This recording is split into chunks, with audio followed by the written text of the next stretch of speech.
ပါဠိတော်လေးနည်းနည်းကြည့်အောင်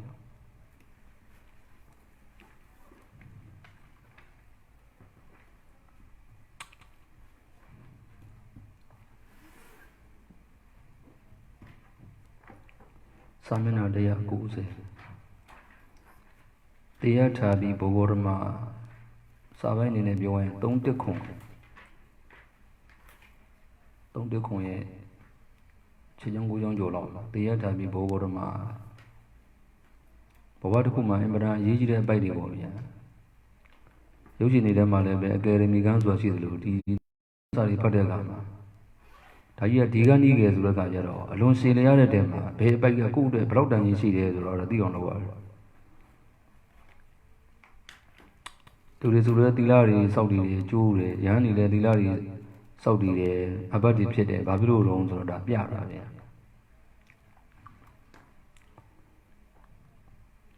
ဘယ်လက်ကိုဘယ်လက်နဲ့ဆေးလို့မစင်ကြဘူးညာလက်ကိုညာလက်နဲ့ဆေးလို့လည်းမစင်ကြဘူးတဲ့လူရင်းလေးရမှာတွေရဘယ်လက်ကိုညာလေးနဲ့ဆေးညာလက်ကိုဘယ်လက်အကူညီနဲ့ဆေးရင်ပြောင်းတယ်လို့တဲ့အဲ့ဒီသီလကိုလည်းပညာရှိတဲ့ပုဂ္ဂိုလ်ရဲ့သီလစင်ကြယ်တယ်အဲ့သီလနဲ့ပညာရှိကြုံလည်းစင်ကြယ်တယ်မတော်စားမှုနေပြီးတော့ရုပ်ဝဲနာဟဲ့ချုပ်ပြုံးနေသူမရဘူးနေဗျာသီလလည်းရှိအောင်မှာအဲ့တော့ဘုရားပြောတာဗျာသီလနဲ့ပညာကိုဘယ်ညာထားပြီးတော့စင်ကြယ်ခြင်းအပြန်အလှန်ကျေးဇူးပြုအောင်လေလို့ပြောတာစာစံပြောရလို့ရှိရင်လည်းပဲဝိရတိယောပါဏတိတ်တော်ပြီးလောကုတ္တရစိတ်တွေသူတပ္ပထာပြီးနိယတာဧကတောဝလက်ဗန္တိအစလုံးသင်ကြုံမှာသီလသမารိပညာအစဉ်တိုင်းသွားရတယ်ဆိုတော့ဒါလောကီကိုပြောတာဗျာ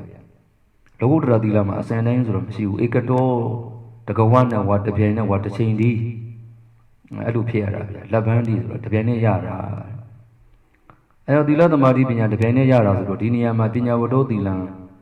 လဝတ္တောပညာဆိုတာတပင်နဲ့ရတဲ့နေရာလို့လည်းဒီလိုမှတ်ဟုတ်လားဗျာအဲ့လိုလဲကွာနားလည်မှာဒါဆိုရင်ဦးဇင်းတို့သီလခံလို့ခေါ်တယ်သီလခံဆိုတာအစာဆုံးသီလသမာဓိပညာမှာသီလကိုဦးစားပြီးပြောတာမလို့သီလခံလို့ပြောတာဗျာတမာဓိခံလဲပါတယ်ပညာခံလဲပါတယ်အဲ့လိုလဲနားလည်ရတယ်ဦးဇင်းတို့ဓာတုကထာတွေမှာဆိုတဲ့အခါမှာဓာတုကထာလို့သာပြောတာဗျာဓာတုကထာနောက်ဆုံးမှဆိုတာတကယ်ရခန္ဓာကထာအာယတနာကထာတွေကအရင်ဆိုသေးတာဟုတ်လားဗျာအဲ့လိုလဲနားလည်ကြတယ်လေဗျာသီလခံလို့သီလခံနေတယ်မစိုးသီလအကြောင်းနေတယ်မစိုးတော့ဘုရားဘက်ကမြင်ပြတဲ့ပညာကံဆိုရင်ဒါပညာခံပေါ့ဒါတွေကိုသင်ယူနာကြတဲ့စိတ်ကတည်ကြည်လိုက်ရင်တမာတိခံပေါ့ဗျာတကယ်သီလခံနေဘယ်ဟုတ်ပါ့မလားအတန်းနဲ့နားလည်ရတယ်အဲ့ဒါဟိုမှာကြည့်ပါလားဒီလိုတစ်ခါတော့ကြိုးပြတော့ပရမဏယရူပခန္တောဂတိဟိခန္တေဟိဂတိဟာယတနေဟိဂတိဟိဓာတုဟိသင်္ကဟိတောရူပခန္တောဧကေနခန္တေနာဧကတတဟာယတနေနာဧကတတဟာယရနေဟိဧကတတဟိဓာတုဟိသင်္ကဟိတောဂတိဟိအသင်္ကဟိတောစတုဟိခန္တေဟိဧကေနယတနေနာတတ္တဟိဓာတုဟိအသင်္ကဟိတောမှတ်ကြည့်ပါလားဧကေနခန္တေနာခန္ဓာနဲ့လည်းကထာဆိုတာပဲတွေ့လာပဲခန္ဓာကထာအဲ့လိုစကားတစ်လုံးမုတ်ချကြီးဆိုတော့မယူနဲ့မုတ်ချယူလိုက်လို့ဒီမှာဆက်နွယ်နေတဲ့အတိတရားတွေကိုမှမရတော့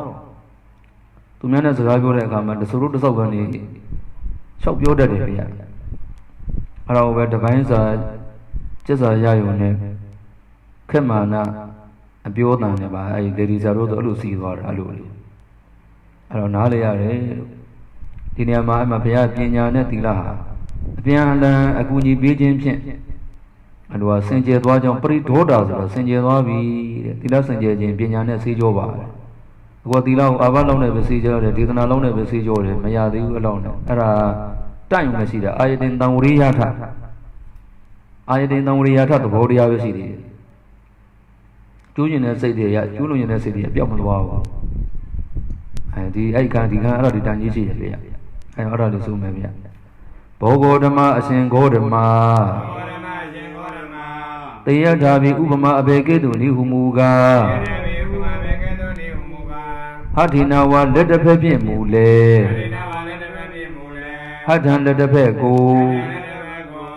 ဒောဝိယယထာစေကြောရတကဲ့သို့ဒောဝိယယထာစေကြောရတကဲ့သို့ပါဒိနဝါရှိတစ်ဖက်ဖြင့်မူလေပါဒံခြေတစ်ဖက်ကိုဒောဝိယယထာစေကြောရတကဲ့သို့စေကြောရင်အတိတယထပြီးမယ်ဆိုစေကြောတန်ရှင်းစေရတကဲ့သို့ပြောလာဗျာစေကြောလည်းမတော့တန်ရှင်းပြီဘောကိစ္စတိသွားရောက်ဤသွားဤဆိုတဲ့ရိုးပေးတယ်သွားရောက်ဤသွားမှတော့ရောက်တာအဲ့ဒါဆိုရင်အတိတယထစေကြောတန်ရှင်းစေရတကဲ့သို့အဲ့လိုမျိုးလေအဲ့လိုလည်းပေးနိုင်တယ်ဒီမှာတော့စေတကဲ့သို့တော်တော်ပေးထားတယ်စေကြောယာတိထက်ဘာဖြစ်လို့ယာကအေယဝိပရဲ့ပရိကပ္ပအနက်ကိုဟောတာဟုတ်လားဗျာတတ္တမီအေယအေယဝိယတိအေယထအနုမတိပရိကပ္ပထေသူတတ္တမီကြံစီခြင်းနဲ့ကိုဟောတာဒါဥပမာကိုကြံစီပြတာဗျာနားမလည်ပါဘူးလို့ဒီတော့ငါတို့လည်းစောင့်တာပဲမရပါဘူးမကျွလို့နဲ့ကိုတော့မရှိဘူးငပိနဲ့လောက်ယဟန်နဲ့အာဘတ်စိန်နဲ့ကြောက်နဲ့အကုန်လုံးပြောလုံးမစေးကြိုးတတ်မရဘူးမစင်ကြယ်ဘူးစေးကြိုးတတ်စင်ကြယ်တယ်စေးကြိုးတတ်တာလားပညာတတ်တာလားပညာတတ်တာအဲ့လိုပြောတာဗျာကဲဦးဇင်းတို့ကဥမာပြန်လူတယောက်လာဆဲတယ်ပြန်ဆဲပြီပေါ့ပြန်ဆဲတဲ့အဘတ်သင်ပြီးတော့မှအာယတင်တံဝရိယထဒီလိုပြန်ဆိုတာဟိုကလာဆဲတယ်အတန်မြောက်လူပညာနဲ့သိလို့ရှိရင်ရန်သူလည်းမရှိဘူးခံရတဲ့ကိုယ်လည်းမရှိဘူးပြန်ဆဲခြင်းနဲ့ဒေါသလည်းမရှိဘူးပြန်ထတတ်တဲ့ထားရိုက်တဲ့ဗဟရသိက္ခာပုဒ်တွေချိုးပြတာလည်းမရှိဘူးကဲပညာနဲ့စင်ကြယ်သွားဘူးလားလက်တွေ့ပြောတာဟုတ်လားဗျာအဲ့ဒါပညာပရိဒေါတံတိလပညာတိသီလကိုဖြူစင်စေအဲ့ဒါပြောတာဘယ်လိုဖြူစင်စေမှလက်တွေ့မသိမှစိုးလို့ဗျာအဲ့လိုလက်တွေ့နဲ့ဒီကြတော့မချကြတော့ဘူးဒီလိုပဲစာလေးတွေနဲ့ပြီးကြတော့ဒါလို့လက်တွေ့ဘယ်လိုပညာဘယ်လိုသီလစင်ကြယ်စေတာတုံးဆိုတာကြတော့လက်တွေ့မရတော့ဘူးအဲ့ဒါတော့ပြောပြတယ်ဧဝမိဘကောဣအတူတာလယင်ဘောဂောဓမ္မအရှင်ဂောဓမ္မပညာကိုကြည်နေတဲ့ပထမဧကိုတိဘတ်ကိုကိုလိုပြီးဆိုမှတော့ဦးဇင်းတို့ပရိဒေါတမယကံဟောပစ္စည်းဘောဗျာဟုတ်လားဗျာသီလပရိဒေါတသီလတိဖြူစင်စေအပ်၏နောက်ကဖြူစင်စေအပ်၏တပစ္စည်းကံဟောယူလိုက်တာနဲ့အချင်းရတတ္တိယကတ္တာသီလတိတွေ့လားဗျာအဲ့ဒါဝိကျုကြောင့်လည်းဦးဇင်းတို့တီးကြကြရတာမဟုတ်ဘူးလေဒီခဏပြောတာဟောသမစာဟုတ်တွေသမဝိကျုတွေဆိုမြောက်များစွာရှိတယ်ဗျာပါဠိပိဋကတ်တွေအဲ့တော့သိန်းသန်းဂရိကရာကိုမကြက်ဖဲရခြင်းဝိပတ်ဖော်လက်သမဝိကျုဝိပတ်လေးဖော်လိုက်ရတယ်တီရဲ့တီဆိုပြီးတော့လည်းကလည်းတီလန်လို့သွားမဖော်နဲ့အိုးတီမာတဆကူမာပါဝကြကံဖြစ်လျင်နောက်အပရိဒေါဒတိကံဟောဝကြဖြစ်ခြင်းကြောင့်အဲကြောင့်ရှိရသီလတိယသီလေနပရိဒေါတာတွေ့လားဗျာဒီလိုယူရတယ်အရာကောက်တဲ့ခါကျတော့ပညာကောက်ဘာကောက်မနော်ပညာကောက်ပရိဒေါတာနဲ့ဝိပတ္တုရာပညာအဲ့လိုလေအရာကောက်တာစီတာအရာကောက်ဘာကောက်ဖြူစင်စေအဲ့ဘာမှမသိဖြစ်သွားမှာဗျာဖြူစင်စေတာကပညာဖြူစင်သွားတာကသီလတွေ့လားဗျာဖြူစင်စေတာကပညာဖြူစင်သွားတာကသီလအဲ့လိုတည်းသိရသေးတယ်ဗျာအရာကောက်တဲ့ဇော်တို့မပြောဖြစ်ကုန်ပါသီလသည်ဖြူစင်စေအပ်၏သီလသည်ဖြူစင်စေအပ်၏ဖြူစင်စေအပ်လို့ကြံလို့ရှိရင်အဲ့စေအပ်ဆိုတဲ့ဥစ္စာလေးဟာအတိအကျပြောမယ်ဆိုလို့ရှိရင်ကံဟောဝကြကြံပြီးတော့အနှစ်ပြေးပါလို့ဒီလိုမေးတာရှိအမှန်ဟေတုကမ္မဟုတ်လားဗျာအဲ့တော့ကံဟောဝကြကြံ၍အနှစ်ပြေးတာလို့ခေါ်တယ်နောက်ပရိဒေါဓမှာရှိတဲ့တပစ္စည်းသည်ဘာပစ္စည်းတုံးလို့ကိပစ္စည်းအနေနဲ့ပြောမယ်ဆိုလို့ချင်းကိပစ္စည်းတွေကိုဘာပစ္စည်းတုံးလို့မေးလို့ချင်းကိပစ္စည်းလားကိစ္စပစ္စည်းလားကိစ္စကိတပစ္စည်းလားလို့မေးတာလို့ခေါ်တယ်အဲကြတော့ဦးဇင်းတို့ကိတ်ချမ်းထဲမှာလည်းပု္ပ္ပစစ်ဓမ္မပါတာကိစ္စကိတကိတ်ဆိုဟုတ်လားဗျာ ကိစ္စကိတဆိုတာကိစ္စပစ္စည်းလို့အဆိုတဲ့အနက်ကလည်းဟောနိုင်တယ်ဒီတပစ္စည်းရနောက်ပြီးတော့ကတ္တရိကိတ်တုတ်ကိုထောက်မယ်ဆိုလို့ရှိရင်တပစ္စည်းဒီကိစ္စ6ပစ္စည်းတွေမပါခြင်းကြောင့်ကတ္တအနက်ကိုလည်းဟောနိုင်တယ်ကိတ်ပစ္စည်းဖြစ်နေတဲ့အတွက်ကတ္တအနက်ကိုလည်းဟောနိုင်တယ်အဲ့လိုကိစ္စပစ္စည်းကဲ့သို့လည်းဟောနိုင်တယ်ကိတ်ပစ္စည်းတွေကဲ့သို့တက်ဆိုတဲ့ကတ္တုဝကြကိုလည်းဟောနိုင်သည့်အတွက်တက်တုအတ်တို့နှမျိုးလုံးဟောနိုင်သည့်အတွက်တပစ္စည်းဒီကိစ္စကိတကေတပစ္စည်းဒီဘာကိတ်တော့ကိစ္စကိတကေဘောပေါက်လားဗျာဒါဆိုကိစ္စနဲ့အနက်ပေးပြီကိတကိတ်အနေနဲ့အနက်ပေးမယ်ဗျာဝါကတ္တရိကိတ်တော့ရကတ္တအနက်ကိုပေးတဲ့ဟာအနက်ပေးမယ်ကတ္တအနက်ကိုအနက်ပေးတယ်ဆိုလို့ရှိရင်အမပါတော့ဘူးတွေ့လားအမပါတော့ဆိုလို့ရှိရင်ဟိုဘက်ကပညာလည်းပဲကိုမပါတော့ဘူးဘောဗျာနားလည်လားတော့တဏီကပညာသည်သီလပရိဒေါတာသီလကြောင့်စင်ကြယ်၏သီလကြောင့်စင်ကြယ်၏သီလဘာလို့စင်ကြယ်လာတဲ့တော့မဒီပညာဘာလို့စင်ကြယ်လာတဲ့တော့ဟောသီလလည်းဘာလို့စင်ကြယ်လာတဲ့တော့ပညာကြောင့်ပညာပရိဒေါတံသီလံလေကျွန်တော်ဆောင်ထင်းလို့ပါမကျူးလွန်လို့ပါဒါသီလတတ်သမားပြောတဲ့စကားဗျာပညာမပါဘဲနဲ့ဝိနည်းသီလတတ်ကိုပဲဆောင်ထင်းတတ်တဲ့ပုဂ္ဂိုလ်စကားအဲ့တိုင်းပြောတယ်ကျုပ်မကျူးလွန်လို့ပေါ့ပညာရှိတဲ့ပုဂ္ဂိုလ်ကကျူးလွန်စေတတ်တဲ့ကိလေသာကိုပညာဖြင့်တတ်ဖြတ်ခြင်းကြောင့်သီလကမကျူးလွန်တဲ့ဆင်ကြယ်တယ်တွေ့လားဗျာခဏခဏကျူးလွန်လိုက်အာဘာနေတပ္ပအပတ္တိရောလုံးလိုက်အဲ့လိုဟာမျိုးမဟုတ်တော့ဘူးသူကအဲ့တော့20အဲ့တော့ပညာတည်ဆိုလို့ရှိရင်ကတ္တဖြစ်သွားသည့်အတွက်ကတ္တုဝကြကြံစတာတွေ့လားဗျာအဲ့ဒါဘေးနာပု္ပ္ပာလေးမှတ်ထားပေါ့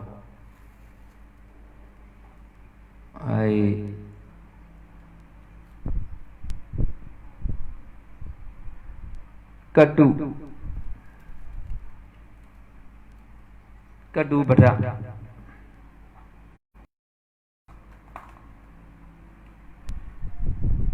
ဒီလပရိဒေါတာလေးမှာတာလေးအောက်ကလင်းထားတာဘဒုဝရုံဆိုတော့ကတ္တုပဒကမ္မပဒနနီးကြံစား၍တနည်းနဲ့သွားပြီးအမှတ်ကမရတော့စမပြေးတဲ့9မှတ်နဲ့ပဲကွာဇတ်သိန်းလာမှာဒီလိုဟာလေးတွေကတန်ကြီးကြီးတယ်ဗျဥပမာလေးကိုပါဒီလိုတော်ကြိုက်တယ်သီလံသီလကိုပညာပရိဒေါတံပညာသည်ဖြူစင်စေအပ်၏တဏိခာသီလံသီလသည်ပညာပရိဒေါတံပညာကြောင့်ဖြူစင်၏ဖြူစင်၏စင်ကြယ်တူတူပဲပညာကြောင့်ဖြူစင်၏ရောက်လားဗျာဘာလို့သီလဖြူစင်တာလဲတော့အဲကြောင့်ပညာရှားကြလို့ဦးဇင်းတို့ပြောတာစာရိပတ်တင်တဲ့ကံမှာလဲတရားသိတယ်ဆိုတော့ပညာဖို့ဗျာတမ္မာဒိဋ္ဌိဖို့ဗျာသိအောင်သင်ရတာဦးဇင်းတို့ဒီကိကမှတ်မိအောင်သင်တာဖြစ်သွားတယ်ဘုရားငါမှတ်မိအောင်သင်တာမဟုတ်ဘူးတဲ့စင်ကြယ်အောင်လွတ်မြောက်အောင်ငါသင်တာတဲ့ဒါဓမ္မံဟောဘိကဝေဒေတ္တာမိနေတရဏထာယနောဂဟနထာယဘိကဝေခြေသားခြေသမီးတို့ဓမ္မံတရားကိုဒေတ္တာမိငါဟောမယ်ဣတရဏထာယသိတဲ့ဖြင့်တရားဆိုတာနားလိုက်အောင်သိတာသိတဲ့ဖြင့်မသိခြင်းဆိုတဲ့အဝိဇ္ဇာမှထွက်မြောက်ခြင်းအကျိုးငါဝါပညာဖြစ်ပေါ်လာစေခြင်းအကျိုးငါဒေတ္တာမိဟောမှာနောဂဟနထာယတသုံးရပြီနှစ်သုံးရပြီတဝက်ရပြီတချမ်းရပြီရဲ့လို့စုပ်ကန်ထားဖို့ရအတွက်နောဒေတ္တာမိဟောသည်မဟုတ်ပါအခုအဲ့လိုမဟုတ်ဘူးဗျစုပ်ကန်နေဖို့အတွက်ဒါစာရီသင်ကြတော့ပညာမတတ်ဘဲနဲ့တင်ညာတွေပြန်ရသွားတာအဲ့လိုဖြစ်သွားတယ်ယထာယသမိန်ပုဂ္ဂလေအကျင့်ပုဂ္ဂိုလ်၌သီလံသီလသည်အတ္တိရှိ၏အမှသီလနောက်မှာအပိုက်တစ်ပိုက်ရှိရမယ်သူအပိုက်ဒီမပိုက်ပြီးဘူးကိုယ့်ကိုပိုက်ထားလုံးထွေးကုန်မယ်ဗျယထာသီလံအနိယမဝကြတထပညာနိယမဝကြတွေ့လားဗျတထပုဂ္ဂလေထိုသီလရှိသောပုဂ္ဂိုလ်၌ပညာသည်အတ္တိရှိ၏ပညာသည်အတ္တိရှိ၏လောကုတ္တရာနဲ့ဆင်တဲ့သီလတွေမှာပညာပါရှိတယ်ဟုတ်လားဗျာယထာယသမိန်ပုဂ္ဂလေအကျင့်ပုဂ္ဂိုလ်၌ပညာသည်အတ္တိရှိ၏ပညာတော့မှလည်းအပိုက်ပါမယ်အာနိမဝကြတထတသမိန်ပုဂ္ဂလေထိုပုဂ္ဂိုလ်၌သီလံသီလသည်အတ္တိရှိ၏အဲစကားလေး တိလံတထပညာယထပညာတထတိလံဘုရုမသီလရှိတော်သိကျင်လို့ခြင်းအမှယထပညာမေတ္တာတုထမှာလည်းပါတော့သီလဝါဒတနေနတမ္ပန္နောသီလဝါသီလရှိတဲ့ပုဂ္ဂိုလ်ဆိုတော့ဒတနေနတမ္ပန္နောဒတနာဆိုတဲ့သောတာပတ္တိမဲ့ပညာနဲ့တမ္ပန္နောပြည့်စုံတဲ့ပုဂ္ဂိုလ်တဲ့တို့လားဗျာဒတနေနတမ္ပန္နောတူတူပဲလေတရားတစ်ခုကကျန်တဲ့တရားနဲ့တူတူပဲကိုသီလဝတ္တောသီလစီသောသူအားသီလဝန္တုပုတာဝိပံသရုပ်တိတာဝိပံဟုတ်လားဗျာတာဝိပံကိုနတုပစ္စည်းနဲ့တကဝတောပြုအရဏံနိရုဒ္ဓိဗျာပညာသည်ဘုဒ္ဓတိဖြစ်၏ဘုဒ္ဓတိဖြစ်၏တချို့ကဟောတိထည့်တယ်သူကငါလည်းဘုဒ္ဓတိထည့်မယ်ကောဘာဖြစ်တော့ထည့်လိုက်တာပါပဲဘာမှမထည့်လည်းရပါသီလရှိရင်ပညာရှိတယ်ဒါရှိရပူကောင်းတာဟုတ်လားဗျာသီလရှိသူကပညာဖြစ်တယ်ဒီလိုသူကပြောတာဘုဒ္ဓတိဖြစ်၏တပားနဲ့တပားထွင်တာတယ်အဲ့လိုတွေပညာဝတ္တောပညာရှိသောသူအားပညာဝတ္တောပညာရှိတယ်ဆိုတော့ဘာပုတ်တော့တတိပုတ်ပညာပုတ်ဝန္တုပစ္စည်းဗါတဲ့တော့ပညာပုတ်ဝန္တုပစ္စည်းပညာပုတ်မဟုတ်နော်ပင်ကောကပညာကင်ညာမာယာအဲ့လိုမျိုးတွေအဲ့ကောင်တွေကဣတိလင်အာကာရန္တတွေမို့လို့ပစ္စည်းတို့ဒီလိုဖြတ်မှတ်မှန်နေပညာပုတ်ဆိုမှတ်မရဘူးအတ္တတိတတိပညာအတ္တအထိတသမယောဝိသတိတိပညာဝါတွေ့လားဗျာဝိကျုဆိုလို့ရှိရင်ပထမနဲ့ဆိုရတယ်ပထမဆိုတာကဝိကျုဆိုရပထမနဲ့ဆိုတာလားဝကြထဲမှာကရိယာရှိရတာလားဝကြထဲမှာကရိယာရှိရတာအဲ့ပထမလေးဆိုတာဟိုဝကြအနေနဲ့ပြန်လို့ပြတာမဟုတ်လားဗျာပညာဝတ္တောပညာရှိသောသူအားသီလံသီလသည်ဘုဒ္ဓတိဖြစ်၏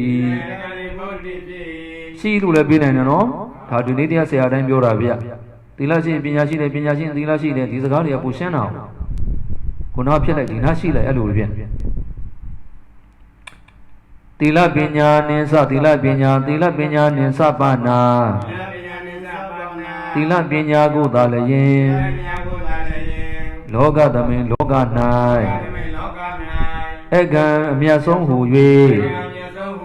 အကံအမြတ်ဆုံးဟူ၍မဟူ၍တို့ထက်တဲ့ပြေးတာဦးဇင်းတို့ဣတိကြည်တယ်လို့သိသိချင်တာဟုတ်လားဗျာအကံဣတိဟူလေလေဣတိကိုခြေ၍အကံကိုယုတ်ပြေးပါသည်ဟုတ်လားဗျာဟူ၍ဆိုတော့အမြဲတမ်းကြည်တာလို့ဆိုလို့ပြောတာဗမာလူကသူ့အမြတ်ဆုံးလို့ပြောလိုက်ကွာဦးဇင်းတို့သိတာမိဘနဲ့သားသမီးဆိုမိဘမျက်နေပြန်ပြီဟိုကမိဘအရက်တော့နေတာသားသမီးကမတော့ဘူးမိဘသွားမျက်နေတာဟာယောက်ျားနဲ့မိန်းမနဲ့ယောက်ျားမြတ်တယ်ကွာတော့ပြောတာယောက်ျားတွေသိငရဲကြတာများတယ်နတ်သမီးတွေကြီးပဲနတ်ပြည်မှာနတ်ပြည်တဲ့ကများလို့ဘယ်လိုငရဲသွားတာများလဲဆိုရင်ယောက်ျားလေးတွေကရိုင်းတာများတယ်မိန်းကလေးတွေကအဲ့လိုနူးညံ့သိမ့်ပွေတာများတယ်တချို့သောမိန်းကလေးတွေကငရဲကြအဲ့လိုတွေကွာတယ်ဗျအဲ့ဒါဟိုတရုတ်ပြည်မှာကြောက်ဘာပြောလဲဟာတရုတ်ပြည်မှာယောက်ျားလေးတွေရှားတယ်မိန်းကလေးတွေပေါ်တယ်၄ယောက်တစ်ယောက်နဲ့နေရတာတယောက်ဆိုလို့ရှိရင်ရေးသား၄ယောက်၅ယောက်နဲ့နေရတာယောက်ျားလေးကိုဒုယူရတာရှားလို့နတ်ပြည်ရဲ့ရှားသေးတယ်ဗျအခါယတိဆိုအပ်၏အခါယတိကိုနေရိုးလေးတွက်မယ်ဆိုရင်အာခာယတိမလို့ဗျာအာခာယတိအဲ့ဒါကိုအောက်ပိုင်းမှာတွက်ဖူးပြီးသားရုပ်တွေကမရဖြစ်မှာနော်အာခာယတိမရဲတော့အာခာယတိအာချာတက်ဆိုကြအာချက်ကျမ်းဆိုကြားဘူးလားမလားအခါလို့မရှိဘူးဗျာအာခာအာချာဒါပဲရှိတယ်တွေ့လားဗျာတော့အာပုပ္ပခါဒရပစ္စည်းတေဝိဘတ်တေလို့ဘာလို့ပြောတာတော့ဆိုတော့အတနောပဓာနိပရတ္တပဒတံအတနောပဓာနိဘာဝိသကမဏိတဲ့ရပစ္စည်းဘောဂံမှာတက်တဲ့ရပစ္စည်းပါလာလို့ရှိရင်အဲ့ကောင်အတနောပုဒ္ဒါဖြစ်တယ်တွေ့လားဗျာဒါလည်းဒီမှာတိဆိုတော့ပရတ္တပုလို့ထင်နေတာနော်အတနောပဓာနိပရပတ္တပရတ္တံနဲ့တေကိုတိပြုတာဘုရားတို့ဒီစာကြရမှာကျွန်တော်တို့တွေ့ဆရာမလို့အာခာယတိဟုလို့လည်းရဲ့အာကိုအရတပြုကတွေးပေါ်လာတွေ့လားတေကိုတိပြု၍အခါဟုတ်လားဗျာအခါယတိဆိုအပ်၏ဣတိတတမထို့ကြောင့်ဒွေသူနှစ်ပါးကုန်သောအင်္ဂေသူအင်္ဂါတို့တွင်ဧကံတပါးသောအင်္ဂံအင်္ဂါကိုထပေတော်ထားခဲ့ခြင်းငါနောဤယုတ်တံမသိဣတိဤသို့ဘဂဝါမြတ်စွာဘုရားသည် Hosa Mindo Mui Rasoma Paratida Batera. I do John Tilane Pina, the Bay, Ludio Ladakama, Beonia Bala, the Lure, Tway Pani the Edway. Ah, Tila Massive Pinashi or Pina Massive Tilashi was to the Parliament, Quato Piovane, the Tulabia. That was no other Digima, Quato Piojari. What Tilashi, we need to re. They are on the Lomamadi, go to him to Walavia. I have your Tilashi book, what Pinashi book, what Tilashi, Betila, Nanalavia. No Madame Patantagamaram Baravia Patamaronga Medila, they do Cardas, Medila. The most Sida Dila, the most Sida would a D. Hello. Logi Yami Amatenshare, Pudus and us with Loga Irema. At Tilandi, the Mepina Sida Bogoa, the Mepinyama, Unions of the Dila. Don't you just want to see that Tila Vesidas or Mamma Tila Sidas or Ure Napa Gatan, throw a Yami Amatencha Ure, Abagadada Tilandi Abagadada, Yami Amatencha the Epijo. Now than Tilalu, through Mamho, Dulavia. The agent of Bugudema, Ari Atinium, Sidus and Tila Sida Gora, Dulavia. Vimajano to Major Material, we have Mo. Eh, Sonyan Tila, the Luhola, Dulavia. Sonjan Tila, the Luhola. Kuchi Yolama, Sonjan, Nambata Woodedy. Mayola Ega, Julian Saudi Biro, Sonjan Lucian, Tamadana Woodedy, Tila, at the Luhola de Qua. When the Yati de Buguja, Mabiola Domas Lucian. Mary Tide Pina Rema, Pina Rema, Aramino Bare, the Tila Bar, Alavia. Umave in the Lomba Lucian, Tank the Lone Banamo, Amen as tomorrow. I am Moody. I was no totally out, Taimiari, Tulavia. Akari, a cono by the Lugo. I did Amadidu by Nora Bogoa, I Megan Sebano by Mara. Dale Premazane, Jar and Megan Jora. 2 years and 30 years and Sodas and Pinsamazane, Jar and Medijaro. Wizara Sati with a bala. Mabare, Megan Sebarema, Tamba, the Gaba, Megan Bala. I don't do your Megan Conabane. Maya, Allah. Alu the Tibo, the young was no Oma Fergus in Galaroma. Logo Ragu to the Ari Bala Kama. Toda Badi met Konaba, Seba Konaba, the Gadagami met Seba Konaba, Nagami met Seba Konaba. Arada met Seba Konaba, the Megadesami, E. to Luella, Dulavia. I know here the Bano, your Janet Abau, what Yolu Maya, and Alavia. Hadaribuda Yapinaji, the Dilamsi, the Dadla. The Lubio, the Dulavia. The Hucham of your name. Era Uma Saint Ubali, Winniam, Idrea. Winnayo are the Omas and Winnayo Tana, Sangaman. Kabimi, Bigayo, Kabimi, Winnie, Wada, Winnayo Mama, Gosaro. To Jinavara, Winnie Idrea, the we need in Ania, we need in Aya, we need in Asenjan. We need in Aya Sajet, we need in Aya Ayo. I don't know to what 7 Arabia. Chanalibo, the Yazo, at least the Lonian 7 Arabia. Tujaro leve Pina, the Lonian 7 Arabia. Say Ubali, we knew the Lonian 7 Arabia. Ayaro say Ubali at Tilama, Idrea, we need Yam. Sendaribo, the Lonian, the Ant, the Mapina, and the Badalan, Vita Mapina, the Lonian 7 are the Edward. The Lomajan, and like Nana in the Edward. Duale Adu, Pinyama Idrea. Todo Pinyama, Usira Webura, Tilamasi Lubura Mobu, Nalavia. The same Ubalia, Yana Zuragajaro, Tilan Sira, Pinyava Sirala. And Navarama, the Batage Biro, Metabaya Sira, building Dulavia. Duidu Naba Gondo Ingidu Ingadu Dwayne Naga Ecoro, see a Pony, a Saito Meso, Enyadaro, Igaro. She goes on now, sit to Alumuri, at least say, Pianquesito Meso, she are gone later, Alavia. Ingidu Ingadu Dwayne Egan Dabado, Inga Ingago Capido Target Jinga No, he Yodan Madan Haro put a bit of Avia Idi Ido Osa Mendo Mui Bali the Paji won't imagine they are going. They are Tabi Bogodama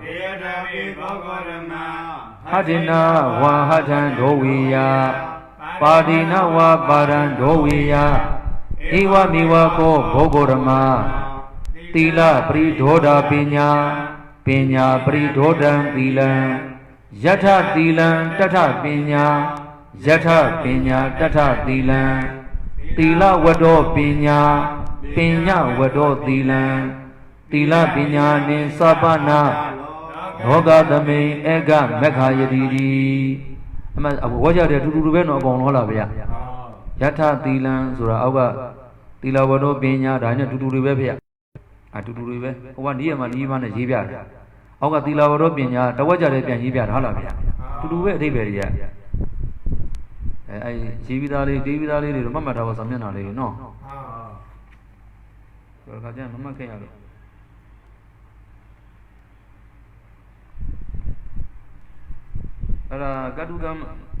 Kadu Waja Kama, Paran, Jansa, Nani began, no? And you didn't get off him, Mama Bayam. I got over town, say you lay young.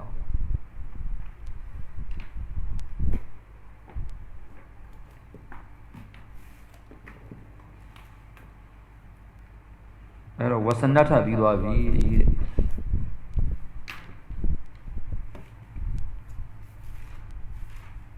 Was another video Kajaro? Was another Hidula Mavia? Was another Hidu Yola Lucian, a German copy and Jiva? A German copy and Jira, Tamapone, the Rebo solution, Ponde Taman Same, Halavia. Ponde Taman Same. Cable solution, Darnet, Kriya Tagago, Ponde was an eye to told. Aradia. Aramata Karani Yoga Tahane Karania Bo, Naposa Chinjong. Naposa Chinjong, Tamapide, Tamamuru to Taman Same, Halavia. Yomia.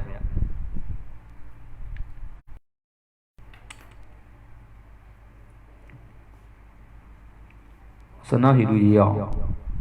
Number 2. Atemme Dongu.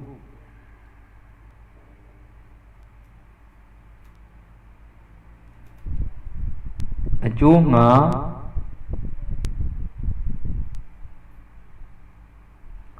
Toda body mego a chong hanus in Notaba Juyam, no? A Temme Doma to Lavia. A Temme Doma a Tongu a Junga Pilavia. Aroma Nebiro Mevia, Karania Nebiro Me, Pew Way Kesa Net.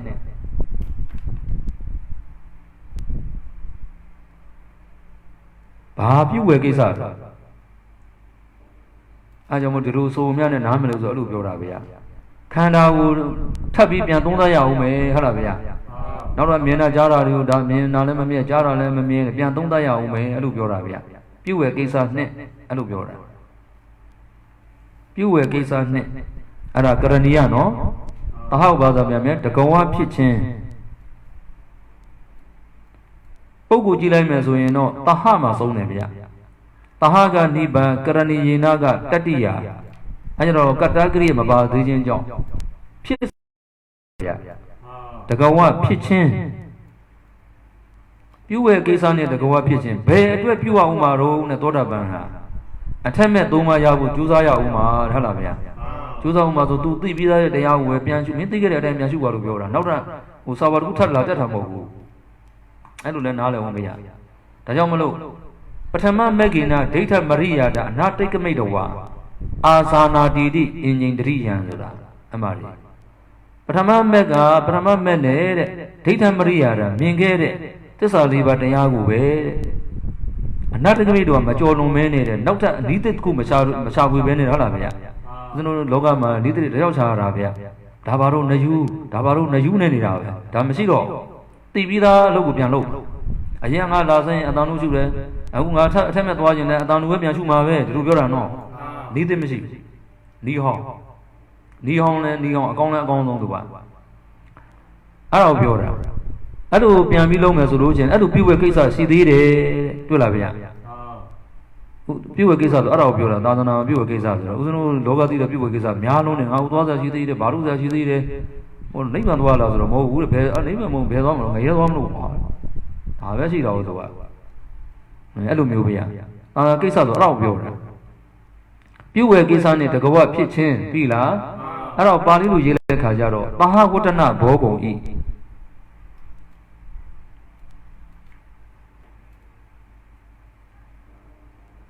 သဟဝတ္တနဘောဂုံဤ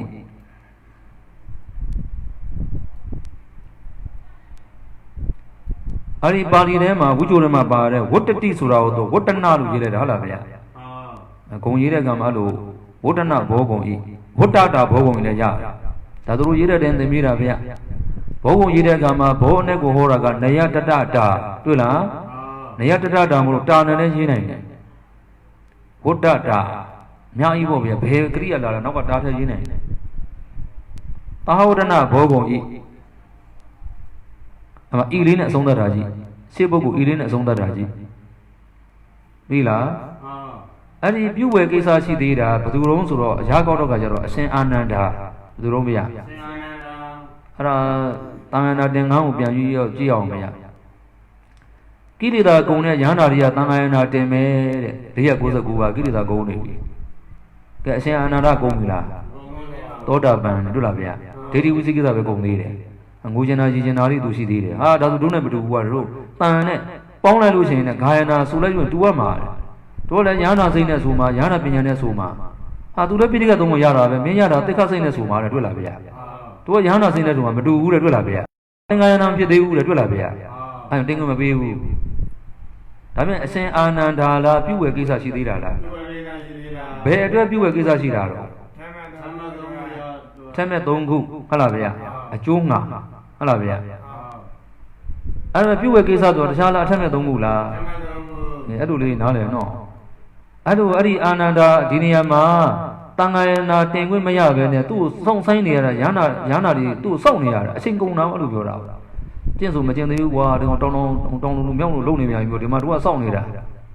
ခုတည်းမလာနိုင်ဘူးမလာနိုင်သေးရလားရဟနာဖြစ်သေးရလားအဲ့ဒါပြုဝယ်ကိစ္စရှိသေးတာဘယ်သူတုံးဆိုတော့အရှင်အာနန္ဒာဒါတန်ဃာယနာတင်ခန်းမလို့နော်အရှင်အာနန္ဒာတိခတ်ပုဂ္ဂိုလ်မှန်သမဲ့မယူနဲ့အရှင်အာနန္ဒာတပါးတည်းတော်တော်မဖြစ်နေလို့တွေ့လားဗျာအရာကောက်လိုက်တော့သဟကရဏီယကိုအင်ညဘုတ်အရာကောက်လိုက်တော့ဘူးဖြစ်နေတယ်အရှင်အာနန္ဒာရေးအရှင်အာနန္ဒာတရနဲ့ရှေ့ရကုံနောက်ကတရဗျာ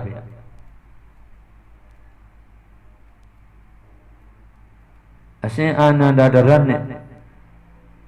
ရှေ့ရသံဃာယနာတင်တော့အဲ့တော့ကြောက်စရာပါဒါပေမဲ့အဲ့နေရာမှာစာတက်တဲ့ပုဂ္ဂိုလ်တွေအယူဆနည်းနည်းကြံနေတာတခုရှိတယ်တာယနာတင်တာဘယ်နှပါလို့မေးလိုက်တဲ့အခါမှာပင်စတတိဒီလိုပဲပြောတယ်ပင်စတတမဟာထေရတဲ့တိုင်းနေပြောတယ်မှန်အဲ့လိုမဟုတ်ဘူးတာယနာတင်တာဒီမြတ်စွာဘုရားတရားကိုလက်ခံတဲ့သူအားလုံးကတာယနာတင်တာဟုတ်လားဗျာဒါမြင့်ကျန်တဲ့ယဟန်တွေမပါပါဘူးတဲ့နေရာအနေထားရ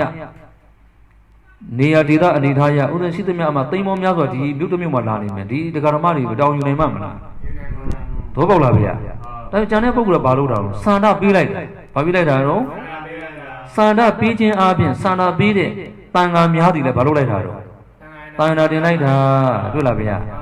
အဲ့တော့ဦးဇင်းတို့ဥပုပ်တော်မှာရည်တွက်တဲ့လူပေါ့ဗျာဥပုပ်မှာသင်တော့ရည်တွက်ပါအောင်ယဝတိကစဘေးကုကမ္မပတ္တဘယ်နှပါးရှိတော့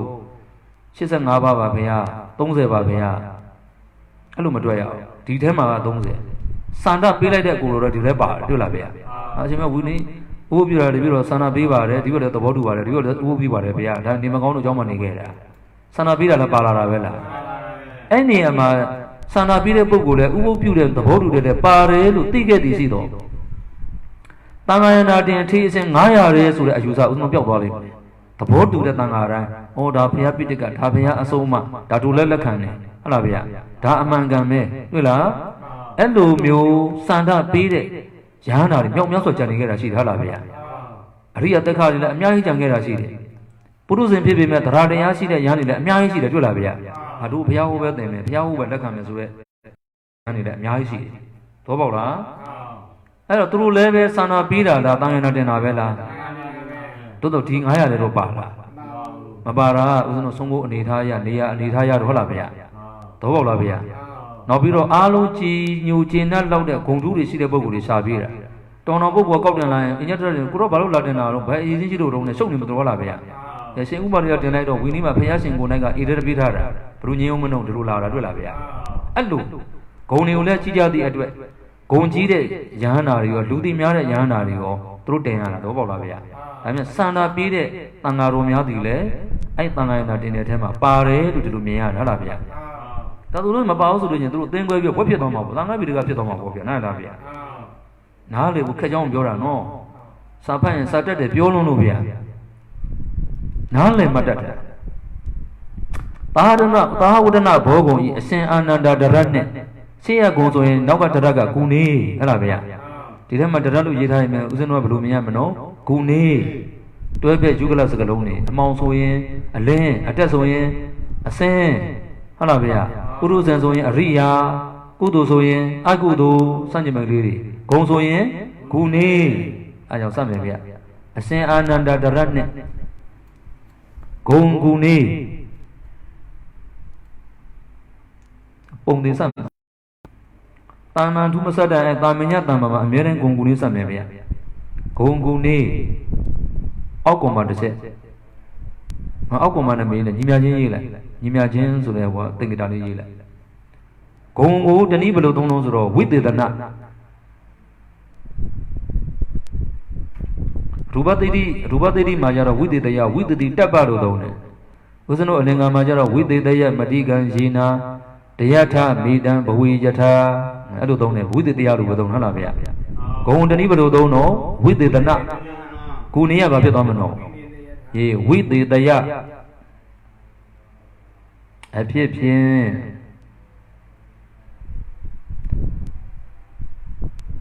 စချင်းဟုဆိုသောတံပံသည်စချင်းဟုဆိုသောတံပံသည်တတိတမတံပံဆက်တဲ့တတိတမဒါသမတ်ပုတ်ဝိဂျုံမလို့နှစ်ပုတ်ဆက်ထားတဲ့သမတ်ပုတ်ဝိဂျုံမလို့တမန်ဆက်တာတွေ့လားဗျာတမန်ကြီးကလည်းမူသေးကြီးရှေ့ကဦးဇင်းတို့သာဝရဏဘောဂုံကြီးအရှင်အာနန္ဒဒရတ်နဲ့ဒီလိုတွေနားမလည်တော့မှဂုံမူလေးဝိသေသနာဝိသေတရားပြစာညုဆိုတော့တမန်သည်တွေ့လားဗျာပုံသိကြီးရတယ်အတိုင်းလေးဥမာမဟာပုရိသောဘောမြတ်သောဂုံဤဟောနောက်ကပုရိသမလားယောက်ျားဒရတ်နှင်းဤနောက်ကနှင့်နော်ဤယောက်ကလိုင်းထားတာနှင့်အောင်ကလိုင်းထားတာပြောင်းမြန်နေဖြစ်ကုန်မဲကြရင်သူများပြောတော့မင်းဒီနေရာမားတယ်ပြောင်းပြန်ဖြစ်တယ်လို့အပြောမခံရင်အဲ့လိုတွေရသတိထားပြီးတော့ဖတ်ပေးရတချို့ကပြုတ်ဝဲကိစ္စဤတဝက်ပြင်သားတော့ဘောကုံနဲ့ဒီလိုတွေဖြစ်ကုန်တာဗျာရှေ့ရနဲ့နောက်ကဤ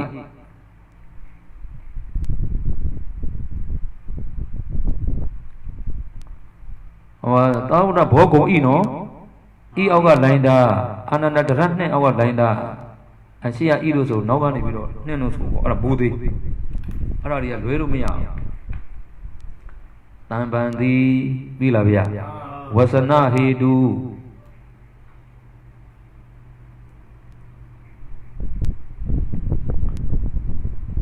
ဝဆနဟေတုဆိုတာတက္ကရဏီယောလို့အရှင်အာနန္ဒာကိုပြုဝယ်ကိစ္စရှိသေးတယ်လို့ပြောဖို့ရအတွက်အကြောင်းပြတာတဲ့သူ့မှာပြုဝယ်ကိစ္စရှိသေးလို့တဲ့ဟုတ်လားဗျာဝဆနဟေတုပြီလားဗျာအဲသူ့အောက်ကတသေးဝင်းနေနဲ့သမတ်ပုတ်ဖြစ်၍တမ္ပံဆက်သည်သမတ်ပုတ်ဖြစ်၍တမ္ပံဆက်သည်တမ္ပံဆက်ကလည်းအထူးတလည်းမလုံးနဲ့ဂုံကုနေဝိသေသနာဝိသေတရားပုံသေးကြလားတမ္ပံထူးလေးတွေဂျုံမဒီတော့ပြောမယ်သူတို့သုံးတဲ့စကားလုံးတွေသိအောင်လုပ်ပေးရဝိဂျိုထဲမှာတဟယောဝတ္တတိလို့ဆိုတော့ပဲတဟနဲ့ဝတ္တတိကိုတဟဝတ္တနာလို့ပြောင်းသုံးလိုက်တာနော်သမတ်ပုတ်ဖြစ်၍တမ္ပံဆက်သည်ပြီလားဗျာဂုံကုနေပုံသေးဆက်ပုံသေးလို့မှတ်ထားအောင်ဗျာတမ္ပံထူးတွေတတ်တတ်ရေးလေဂုံကုနေရတော့ထက်ဆက်ရတယ်ဂုံကုနေပုံသေးဆက်မဆက်ရင်ကြံခဲ့လို့မှတ်ဂုံကုနေပုံသေးဆက်ဘာကြောင့်လို့ဆိုတော့တခုကတရတ်ဆိုရင်တခုကဂုံပုံသေးဗျာနားလည်လားဗျာဒီတော့ပြောတော့တရတ်ယူရာဂုံတွဲပါဂုံကိုဆိုရာတရတ်ပါဟုတ်လားဗျာထားခဲ့လို့မရဘုံပင်လေးယူခဲ့ပါဆိုရင်အနီရောင်လေးပါလာမယ်အနီလေးယူခဲ့ပါဆိုလည်းဘုံဝင်ပါလာမှာဟုတ်လားဗျာအဲ့လိုဆက်တယ်လို့ပြောတယ်ပုံသေးဆက် Sade Tamane Bago Badamano, Gunguni, Wididana, Wididia, Pibian, Sachin Usuato Tamban. Badamano,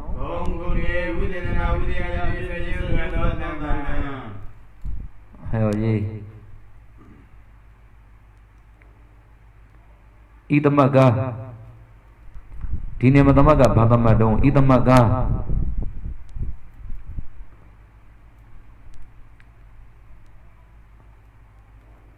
Tahabu Babra Umurema Tahabu Sima see the bone Sasa Sinjo, Tahabu Babra Tahabu Babra In your book, you let a Kajaro, Yola Pramala Patama Bobi the man.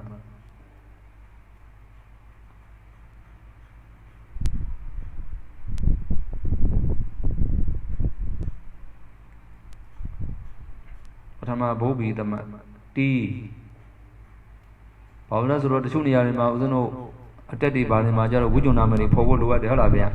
Tanya Sadansa and Pundi Bruna Bimino, Tahapuba Bada, Brahma Bobi, the man, Jeramuno, she had not Tali Ujibiro Baro, Talia Simanilo, Tahapuba Bada. Ani Wujurama, in your Bogema, Sida Wiba Gujilaba, yours with a Brahma Pinilu Baro, Patama Bobi, the man, Tobolabia. I don't let Tabito say woman. Yo, Yati Luquella, Yo,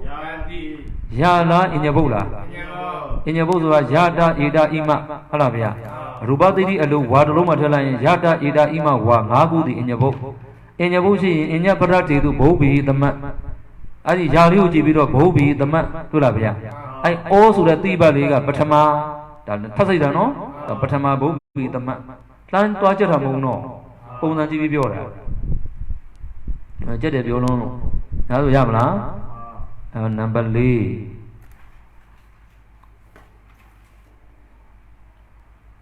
Number Lee. Eating Nibati.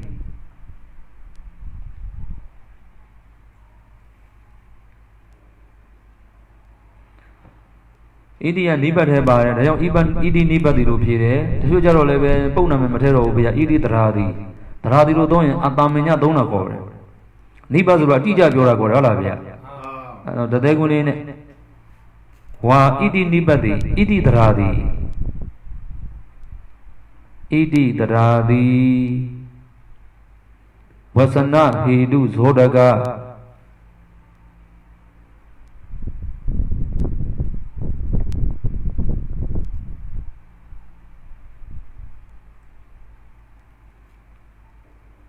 Wasana, he do Zodaga Zura. We don't know much in the Idilia, Dajan Tipo Pilla, Biojana, Navia. I don't know which are going to be a Wiju Mandamia, Garana, which are the Boni Bione. Paolo, Tita do John, Buddha Mira, a Jew, Tita Taga, a John, Dulavia. Tita de Bosity, Waja, a John, Dulavia. Or either the Matu John. What are the Quabia Radio Biovia? Nabanga.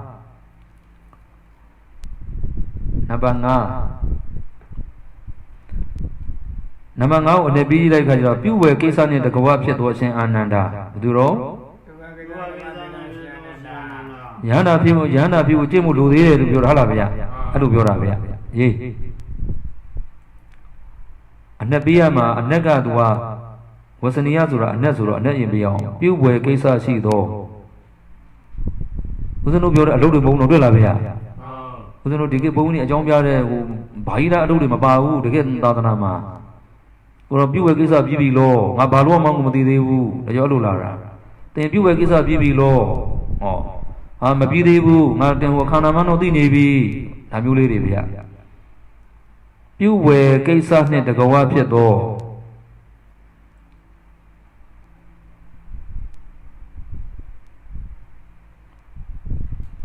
Arao, Zeno, Jordana, Nalelo, and few were Kesa, Sidedo, Saint Ananda, the Halavia. That's our time. Saudi Arabia, not on that day in Napoleon.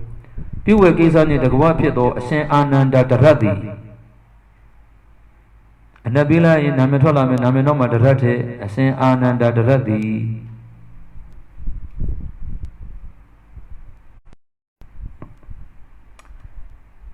ayaro takarani yodi badama domya tahabuba bada patama bahubihi dama bahubila inyabushi dala inyabula tasha wibadu budha mala eri takarani yone wibadu tasha boga ayatama anando tuyla bya dayon tu dha no nyasi le le ne we no ha baru mala the ira rong sura ke usen ho ma ba ro ke tamat the ma ri ro namuna tku so pya me ji agada tamana iman tangaraman toyan agada tamano tangaramo agada tamano le twi la tu ne wibadu no boga ba le ro tangaramo la tanga ayan ya yi laအဲ့တော့ကောက်ပါဆိုဆိုင်သားဘယ်လိုဖြစ်တော့ဆိုတော့လာတော့ရဟန်းရကြီးတယ်ဟိုကလည်းပေးပါတယ်ကြက်ချီဘဲဥတုံညတွေ့လားဗျာအဲ့တော့ဘုံပိသမဆိုတာကဝိပတ္တုအညဘုတ်ကိုကောက်ရသည့်အတွက်သူ့နောက်ကဝိပတ္တုတန်ဃာရမောကိုကောက်ငါလည်းလားဗျာဒီမှာလဲတက္ကရဏီယောနဲ့ဝိပတ္တုဘုတ်ကအာယတမအာနန္ဒောဒါမူရင်းထက္ကရာပြန်ကြည့်ရနော်အဲ့လိုနားမလဲမူရင်းထက္ကရာပါဠိပြန်ကြည့်ရတယ်ဗျာသောပေါက်လားဗျာဘုံပိဆိုလို့ရှိရင်အညဘုတ်ကိုတောက်ကောက်ပါအညဘုတ်ကိုသင်တာကတရာကျမ်းဆရာတွေသင်တာကယတဧတာဣမောအင်ညဘုတ်လို့သင်တယ်ဗျတကယ်ဝါကြမှာဖတ်ရင်အဲယတဧတာဆိုတဲ့အင်ညဘုတ်မပါပါဘူးဗျဘာပါတော့ဆိုတော့ဒီကိုပြောမယ်ကြည့်အာယတမအာနန္ဒောတက္ကရဏီယောတဲ့ကဲယတဧတာပါလားဒါဆိုယတဧတာအင်ညဘုတ်ကိုကြည့်ပြလို့မရဘူးနားလားဗျဝိပတ္တုအင်ညဘုတ်ကိုကြည့်ပြရမယ်ဘာပြရမလို့ဝိပတ္တုအင်ညဘုတ်ကိုကြည့်ပြရမယ်အဲအချက်ဦးဇင်းတို့ငယ်လာကြီးတွေတော့သင်ငယ်တော့အဲ့ပြဿနာကြံခဲ့တာယထာဣဒာဣမလို့သင်ပေးတဲ့ခါကျတော့ဒီမှာလက်တွေ့ကျတော့ယထာဣဒာဣမမပါဘူးဗျာနားလည်လားတကယ်မူရင်းအဲ့မှာပါတာတွေကဘယ်လိုပါတော့ဆိုတော့ပါဠိတွေထက်ကရာတွေမှာဥမာပင်ပေါ့အဲအာကတသမနောတန်ဃာရာမို့ဒါပဲပါတယ်တွေ့လားဗျာရှေ့ဝိဇ္ဇုတွေမပါဘူးနော်အဲဝိပတ္တုအညဘုတ်ကိုကြည့်ဖြေပါတော့ပေါ့လားဗျာ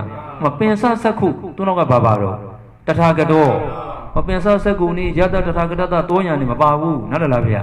အဲကြတော့ဦးဇင်းတို့ကအဲ့လိုယာရီတာတွေမပါတော့ဘာသာမှမသိတော့ဘူးအမှန်သူ့ရဲ့ဘေးနာမှာကက်ရက်ကြီးပြပြူးနေတာပဲတွေ့လားဗျာအဲပိဿဆက်ခုတထာဂတောတော့မြတ်စွာဘုရားရည်လားအဲ့တော့မျက်စိ၅လုံးရည်ဆိုလို့ချင်းမြတ်စွာဘုရားရုပ်ဆိုးဖြစ်နေမှာပေါ့ဗျာနှစ်ဖူးမှနှလုံးပါးမှနှလုံးနှာခေါင်းဝဲမှနှလုံးဆိုလို့ချင်းရုပ်ဆိုးဖြစ်နေမှာပေါ့နားလားဗျာအဲ့လိုပြောတာမဟုတ်ဘူးအဲ့ဒီပညာစက္ခုတို့ဗုဒ္ဓစက္ခုတို့တမန္တစက္ခုတို့မျက်စိ၅မျိုးချိတော်မူသောမြတ်စွာဘုရားသဘောပေါက်လားဗျာအဲ့လိုတည်းသဘောပေါက်ကြအောင်တကယ်အညဘုတ်ကိုခြားတဲ့အခါမှာအညဘုတ်ဒီဥဒ္ဒနောအလတ်တွေအကြီးတွေမှာသင်ခဲ့တဲ့ယတဣဒာဣမလားဝိပတ္တုအညဘုတ်လားဝိပတ္တုအညဘုတ်ဒါလေးသိဖို့လိုတယ်နို့တကယ်အဲ့ဥဒ္ဒနောဆံဟောကြည့်လိုက်ဝါကြောဝိယုံကြည့်လိုက်ဒီပါဠိဖတ်ပြမယ်နံပါတ်1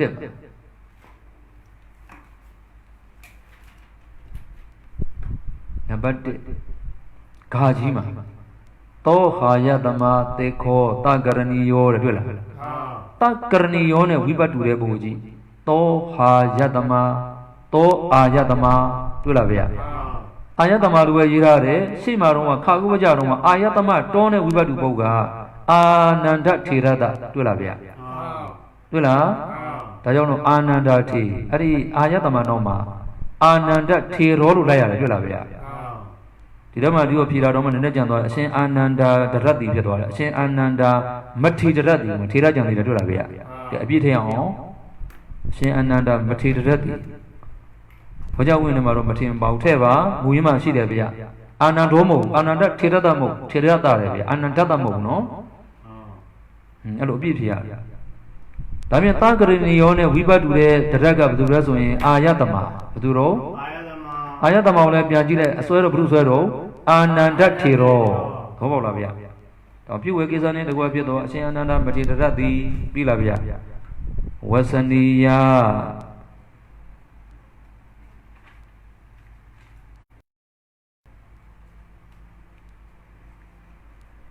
ဝဆနီယ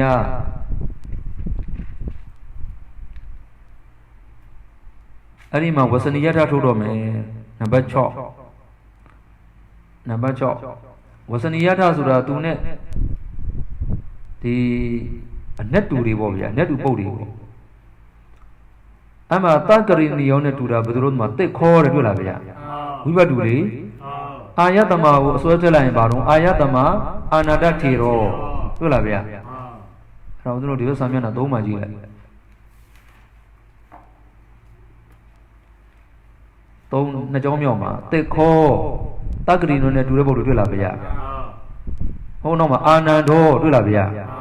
အာနန္ဒောကမဟုတ်ဘူးအပြည့်စုံရေးမယ်အာယတမအာနန္ဒောဟုတ်လားဗျာအာယတမအာနန္ဒောနောက်တိခါပုဂ္ဂိုလ်ကလည်း9ယောက်ရှိတဲ့တဲမှာဒီနေရာမှာဘယ်သူလုံးဆိုတော့သောတာပန်ရှင်အာနန္ဒသောတာပန်ပြီးတော့သောတာပန်တို့နဲ့တူတူပဲတဲ့ဟုတ်လားဗျာအဲရေးပေါ့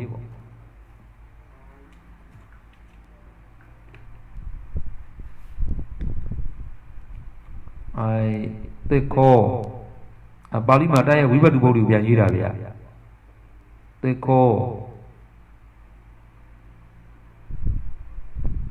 သောတာပန်နောဒါအများကြီးပြတာတစ်ခောစသောပရိယတရာများသည်ဆိုတော့ရပြီဟုတ်လားဗျာဒါဥစဉ်တို့ပရိယကျွေအောင်လို့အလားတူလုပ်ပြတာသောတာပန်နောအာယတမအာနန္ဒောအာနန္ဒထေရောအဲ့ဒီနေရာမှာတစ်ခောအာယတမအာနန္ဒထေရောပြောတာအာယတမအာနန္ဒထေရော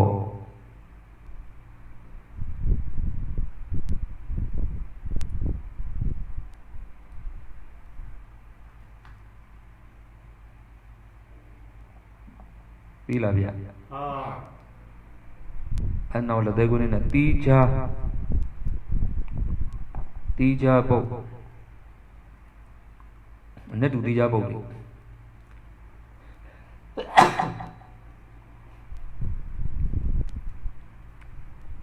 ပြီးလားအောက်ကလက်သေးကိုနဲ့ဓာတ်တူပုတ်ဖြင့်ရေးလျင်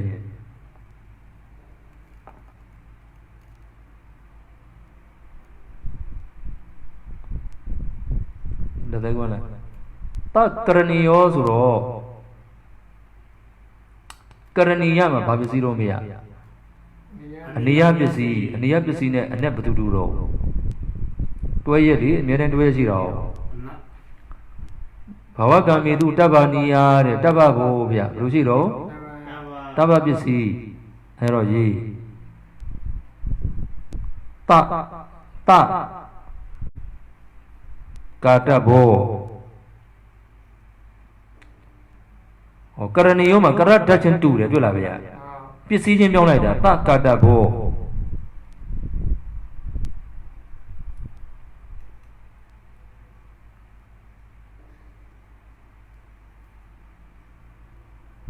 ဒီလားအဲ့လိုဟောနိုင်တော့နောက်တစ်ခုရေးမယ်တနေ့အစောနောက်ပြောလိုက်တယ်ကိစ္စကြီးတာတကတောဒီထဲမှာနေမပါဘူးအဲ့လိုမပါတော့ဦးဇင်းတို့ပရိယေတွေကိုအဘိဓမ္မာယာနာလို့ပြောတယ်ဗျာဒီအဘိဓမ္မာတွေကအခုပြောတဲ့ပရိယေပုဒ်တွေအဘိဓမ္မာတွေမပါဘူးနားလားဗျာဒါအဘိဓမ္မာယာတိုင်းမဆိုင်ဘူးဆိုတော့ပြောတာတိကျပုဒ်ရေးတဲ့အခါမှာတိကျပရိယေပုဒ်ရေးမှသာအဘိဓမ္မာနဲ့ပတ်သက်တယ်ဗျာဓာတုပရိယေတွေနဲ့ရေးတဲ့အခါမှာနောက်ကပစ္စည်းကိုပြောင်းရတယ်ဟုတ်လားဗျာပစ္စည်းပြောင်းတဲ့အခါမှာအ내ပြောင်းလို့မရဘူးအနိယပစ္စည်းဒီကံအ내ကိုဟောလို့ကံအ내ကိုဟောတဲ့တပ္ပပစ္စည်းတို့တပ္ပပစ္စည်းနဲ့ရေးတာတွေ့လားဗျာတကာတဘောတကတောပြီးလားဗျာတိကျပုဒ်နဲ့ရေးပါရတော့တစ်ခောသောတာပန်နောအာယတမအာနန္ဒထေရောဓာတုပုဒ်နဲ့ရေးရင်တကာတဘောတကတောကရတညတူလားနောက်ကအနိယမှာပြောင်းသွားတာတွေ့လားဗျာအနိယနဲ့တွဲရတပ္ပနဲ့ပြောင်းတယ်အမြဲတမ်းအကုသုံးနဲ့တပ္ပစီနဲ့သုံးတယ်တွေ့လားဗျာတာကတောစသောပရိပုဒ်အများကြီးတဲ့ချင်းရေးတဲ့ဒါအတော်နေပြီဗျစသောပရိယေတရာများသည်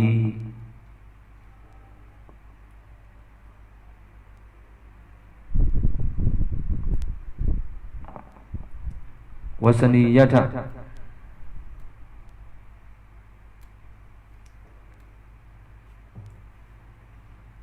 အဲ့တော့ဦးဇင်းတို့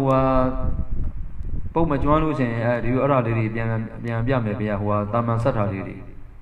နမူနာပြန်ပြောဦးမယ်ဦးဇင်းတို့မဟာပုရိသောမဟာလမြတ်သောကုံလားမြတ်သောကုံဒါဆိုယောက်ျားလားတရက်လားပုရိသယောက်ျားတရက်အလားဗျာအဲဆိုမြတ်သောကုံဤယောက်ျားတရက်နှင့်ဂုံကုနေဝိသေသနာဝိသေတေအဖြစ်ဖြစ်စခြင်းဆိုသောတန်ပန်သည်တွေ့လားဗျာအတန်းဆက်သွားတာနော်အတန်းဆက်သွားတာ ရှေ့ပုတ်မှန်သမျှဦးဇင်းတို့အကျမ်းမြင်ဒီလိုသိထားပေါ့အဲ့ဒါတော့မတတ်ရေးပြီးတော့မှလေဒီနေ့အချိန်မရတော့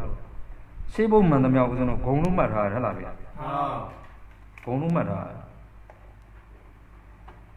ဂုံမို့လို့ရှေ့ပုတ်မှန်သမျှဂုံနောက်ပုတ်တရားဒရက်မို့လို့ဂုံကူနေလို့ပုံတင်ဆက်တာအဓိပ္ပာယ်မေသင်္ကေတကြီးနဲ့ပုံတင်ဆက်တာမဟုတ်ဘူးဟဲ့လားဗျာနောက်ပုတ်တရားဒရက်တွေဆိုရင်ရှေ့ပုတ်ကပါတော့ဂုံဆိုတဲ့နေရာမှာဦးဇင်းတို့သိခဲ့တဲ့ဝိပတ္တုဝိသေသနာဂုံမျိုးပြောတာမဟုတ်ဘူးပုဒ္ဒသားဆိုလို့ရှိရင်သားတွေကအများကြီးပဲတာမန်ဖြစ်နေတွေ့လာဗျာအဲကြောင့်တော့မရှိရင်ဂျာစာလေးထည့်လိုက်တာဟာဒီကောင်ရှင်ပြင်းသားဆိုတော့ဘယင်လေးထည့်ကြလားထူသွားတာလားဂျာစာရုပ်ရည်ချင်းမင်းတရတ်နော်ဒါမှမဟုတ်နောက်ပုဒ္ဒတရတ်ကိုထောက်မယ်ဆိုတော့ဂုံပြတ်သွားတယ်တွေ့လာဗျာဘယ်သူမှသိခဲ့တဲ့ဝိပတ္တုတဲ့ထာသောဝိသိယုဆိုတဲ့ဟာမျိုးနဲ့ဝိပတ္တုနဲ့မရတော့ဘူးနဲ့လားဗျာအဲတော့ဆိုလိုရင်းကနောက်ပုဒ်တွေကိုတရတ်ကောက်တယ်ဆိုရင်ရှေ့ပုဒ်တွေကပါတော့ဂုံတော့ဘောလားဗျာတရပုတ်ကြီးကလည်းမဖြစ်သွားတော့ဂိုးဟောတတိသားကွာသားသားမင်းများဖြစ်နေတတိတို့ထက်တဲ့ခါကျတော့ဒီသားလေးကထူးခြားသွားလားဗျာဘုရုသားလို့သိသွားတော့ပြောတာနော်ဟိုတတိမလို့ထူးခြားတာပြောတာမဟုတ်ဆင်းရဲသားလို့ပြောလဲပဲထူးခြားတာပဲနားလည်လားဗျာဆင်းရဲလို့ဒါလေးထက်လိုက်တော့လားဗျာဆင်းရဲတဲ့မိဘပေါက်ကွာလာတဲ့သားဒါလည်းထူးတာပဲဒါပေမဲ့အဲ့လိုပုတ်တဲ့တစ်ခုထက်လာလို့ချင်းဂုံဂုံလေးလို့ဘာလို့ပုံတင်ဆက်ရအောင်လို့ဆိုရင်နောက်ပုတ်တရားဒရရှေ့ပုတ်တရားဘာတော့ဂုံဖြစ်နေလို့ရလားဗျာဝိပတ္တုဂုံမဟုတ်နော်နောက်ပုတ်ရဲ့ဂုံဗါရဲတော့နောက်ပုတ်ရဲ့ဂုံဝိပတ္တုတဲ့ဂုံမဟုတ်နော်အဲ့ကြမှာဂုံဂုံလေးဘာလို့စက်တာလဲဆိုတော့ဦးဇင်းတို့သိပြီရှစ်ဒရတ်တကွနဲ့ဂုံဖြစ်သွားတာဟုတ်လားဗျာကဲတော့ရအောင်